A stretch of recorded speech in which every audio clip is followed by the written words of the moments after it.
अस्सलाम वालेकुम जी, welcome back to my channel. कैसे हैं आप सब?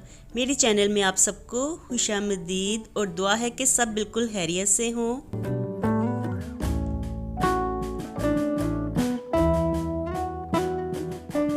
तो अभी मैं आई हूँ किचन में दाल भिगोने के लिए। इतने दिनों से सब्जियों के साथ मैं खेल रही थी, सब्जियाँ बना बना के ना इस वक्त इतना दिल तंग पड़ा हुआ था कि आज मैं कह रही थी कि बस मेरी तो बस हो गई सब्जियों के साथ। अब मैं आज कोई दाल वगैरह बनाऊँगी, तो इसीलिए ना आज मैंने माश की दाल भिगोई है।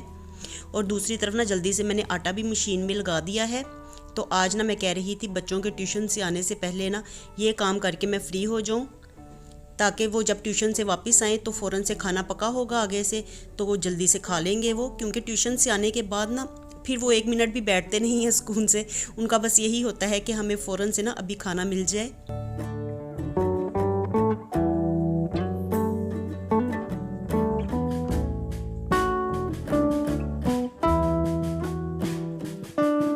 और बाहर ना मैंने मशीन में कपड़े भी लगाए हुए थे, तो कपड़े तो धुल गए हैं। मैंने कहा कि जल्दी से ना इनको तार पे डाल लाती हूँ, क्योंकि ये सारा बच्चों का यूनिफॉर्म है और बाकी भी कपड़े हैं। तो अभी थोड़ा सा ना दिन बाकी है, तो मैंने कहा चलो हवा लगती रहेगी और बाद में ना इसको रात में मैं अंदर कर लूँगी यूनिफॉर्म को, ताकि सुबह तक ये बिल्कुल ड्राई हो जाए। और अब सुबह ही मैं इनको प्रेस करूँगी, क्योंकि इस वक्त शाम के वक्त ही मैं धो रही हूँ, तो अभी तो इन्होंने खुश्क होना नहीं है। और जब से ये मैंने ऑटोमेटिक वॉशिंग मशीन लगाई है ना, तो साथ के साथ ही कपड़े धुलते जाते हैं, वरना दूसरी मशीन के लिए ना फिर मुझे 1 हफ़्ता इंतज़ार करना पड़ता था। तो हफ्ते में 1 ही दफ़ा मैं मशीन लगाती थी। लेकिन अब जब से मैंने ये ऑटोमेटिक मशीन यहाँ पे लगाई है ना, तो 1-2 दिन के बाद फ़ौरन ही मैं कपड़े डाल लेती हूँ इसमें।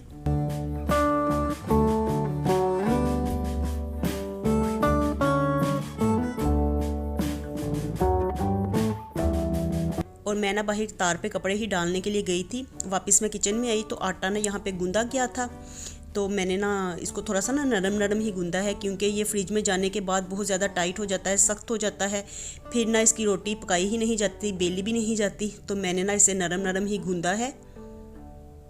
और बस मैंने इसको यहाँ पे ही पड़ा रहने दूँगी, क्योंकि बच्चे आने वाले हैं। तो थोड़ा सा ना ये ज़्यादा ही आज नरम हो गया था, तो मैंने कहा कि इसको ना अच्छी तरह से एक दफ़ा ना हाथों से भी गूंद लेती हूँ और इसको सेट करके ना यहाँ पे ही रखने लगी हूँ मैं बाउल में डाल के। और सुबह का टाइम और शाम का टाइम इतना बिजी होता है ना, सुबह के वक्त में हेल्पर आ जाती हैं तो तब वो टाइम बहुत ज़्यादा बिजी होता है, और शाम के वक्त ना इस वक्त में बच्चे आते हैं ट्यूशन से, तो ये टाइम इतना बिजी होता है, खाना वगैरह बनाना होता है। तो ये 2 टाइम जो होते हैं ना, ये इतने ज़्यादा बिजी होते हैं कि बिल्कुल भी ना रेस्ट करने का इस वक्त टाइम नहीं मिलता। और ना आज मैंने ना दूध वाली देगची धुलवाई नहीं थी, तो उसमें ना थोड़ा सा दूध पड़ा हुआ था, और वैसे भी ना मलाई उतार के भी मैंने थोड़ा सा दूध रखा हुआ था। तो अब ये 2 जगह पे ना दूध इकट्ठा था, तो मैंने कहा कि इनका ना दही बना लेती हूँ। तो इसीलिए ना मैंने यहाँ पे दूध को गर्म करने के लिए रखा हुआ था, और दूध जो देगची में था ना, तो उसकी भी मलाई उतार के तो मैंने इसी में ही डाल दिया है। और अब इसमें ना थोड़ी सी दही मैं डाल दूँगी। तो बस इसको ना मैं हॉट पॉट में डाल के आज जमाने के लिए रखने लगी हूँ। मैंने कहा कि चलो इसमें ट्राई करके देखते हैं। वैसे तो मैं दूसरे कंटेनर, एयर टाइट कंटेनर में ही जमाती हूँ, लेकिन आज ना मैं फ़र्स्ट टाइम ही ना इसमें हॉट पॉट में ट्राई कर रही हूँ।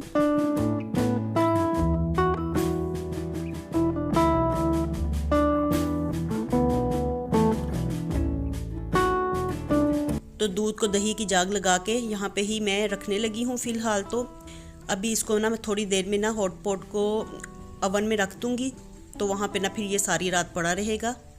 तो चलिए जी जल्दी से दाल बनाना भी स्टार्ट करते हैं। तो ये माश की दाल तो इतनी जल्दी बन जाती है, 7-8 मिनट में, तकरीबन 10 मिनट में ये रेडी हो जाएगी।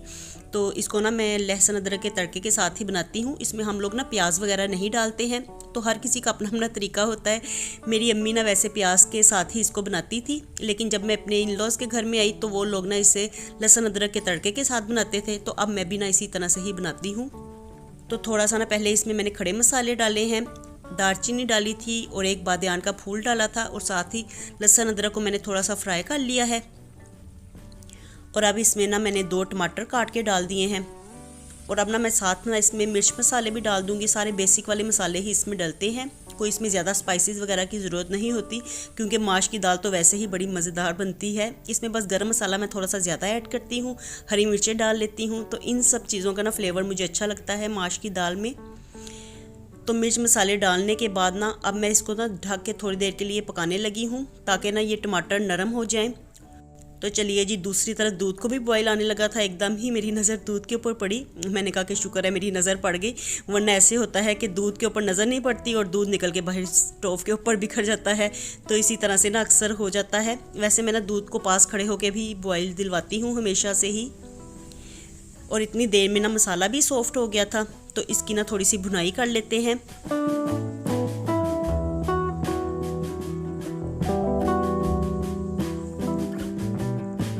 तो दाल को धो के मैंने रखा हुआ था टोकरी में डाल के, तो वो जल्दी से मैं इसमें ऐड करती हूँ और साथ ही पानी डाल के ना इसको तो स्टीम लगाते हैं।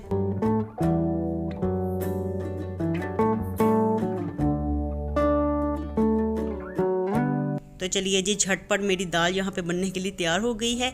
मैंने ना 5 मिनट का टाइमर लगा दिया है। मैंने कहा कि जैसे ही स्टीम बोलना स्टार्ट होगी ना तो फिर ये टाइमर मैं ऑन कर दूँगी। अभी सिर्फ मैंने टाइमिंग लगाई है, इसको स्टार्ट नहीं किया।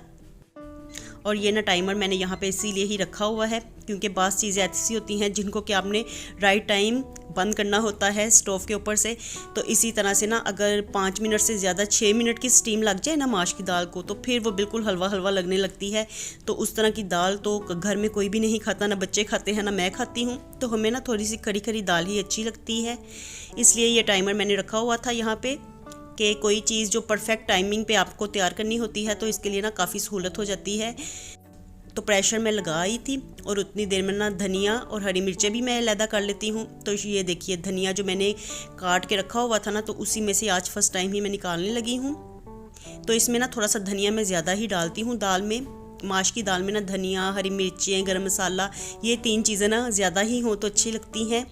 और हरी मिर्चें भी ना मैंने 3-4 काट के इसमें ऐड कर दी थी। और मेरी अम्मी को इतनी ज़्यादा हरी मिर्चें पसंद थी ना कि मेरी अम्मी खाने के साथ वैसे भी कच्ची हरी मिर्चें भी लेके खाया करती थी। उनको इतनी ज़्यादा पसंद थी ना हरी मिर्चें, तो वो खानों के साथ ज़रूर खाती थी। और ना अब स्टीम बोलने लग गई थी, तो मैंने टाइमर को भी स्टार्ट कर दिया है। तो राइट टाइम जब 5 मिनट पूरे होंगे ना तो फ़ौरन से ही मैं स्टीम को उतार दूँगी।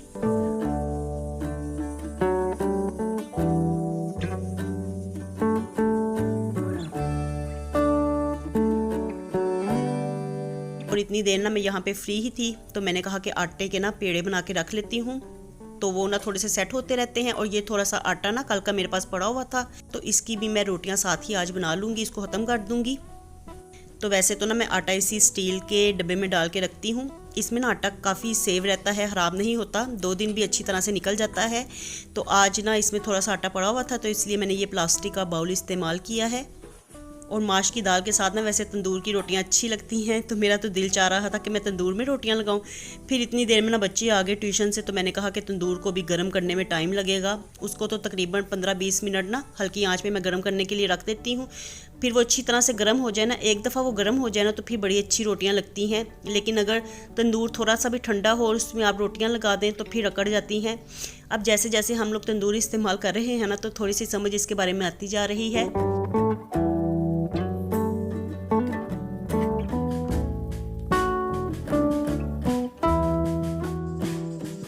तो बस यहाँ पे मैंने पेड़े करके रख दिए हैं। तो मैंने कहा एक दफ़ा मैं दाल को चेक कर लूँ। जैसे ही दाल के ऊपर से मैं स्टीम को उतारती हूँ ना, तो फिर फ़ौरन ही मैं साथ में तवा भी रख दूँगी। इस तरह साथ साथ रोटियाँ भी बनती रहेंगी। और देखिए यहाँ पे टाइम पूरा हो गया है, तो फ़ौरन से ही मैंने स्टीम उतार दी है। अगर इसमें थोड़ी देर के लिए भी स्टीम रहे ना, अगर आप स्टीम ना उतारें और भाप इसी के अंदर रहे, तो फिर भी ना दाल नरम ज़्यादा हो जाती है। तो मैं फ़ौरन ही स्टीम को उतार देती हूँ। और बस इसमें ना हल्का सा ही पानी था, तो मैंने इसे दूसरे चूल्हे पे कर दिया है। मैंने कहा कि इसमें से ना दाल में से पानी खुश्क होता रहेगा, उतनी देर में मैं जल्दी से रोटियां बना लेती हूँ। क्योंकि रोटियां बनी होना तो फिर मैं इकट्ठे ही सबको खाना दे देती हूँ। तो बस रोटियां बनाने का काम मैंने यहाँ पे शुरू कर दिया है।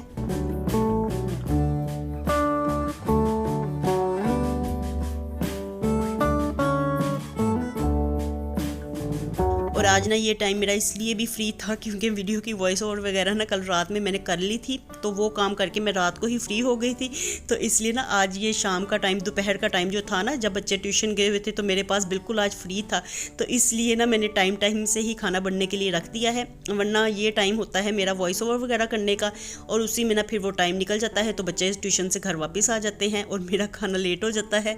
तो बस यही मसला रहता है। लेकिन ना कल रात को मुझे नींद नहीं आ रही थी, तो मैंने कहा कि अब नींद तो आ नहीं रही, तो क्यों ना वीडियो की वॉइस ओवर का ही काम ख़त्म किया जाए। तो वो काम मैंने कर लिया था। और देखिए यहाँ पे दाल भी मज़े मज़े की बन गई है, इतनी ज़बरदस्त बनी थी ना। और इसके ऊपर मैंने ढेर सारा गरम मसाला भी डाल दिया है और इसके साथ ही ढेर सारा हरा धनिया और हरी मिर्चें भी डालूँगी।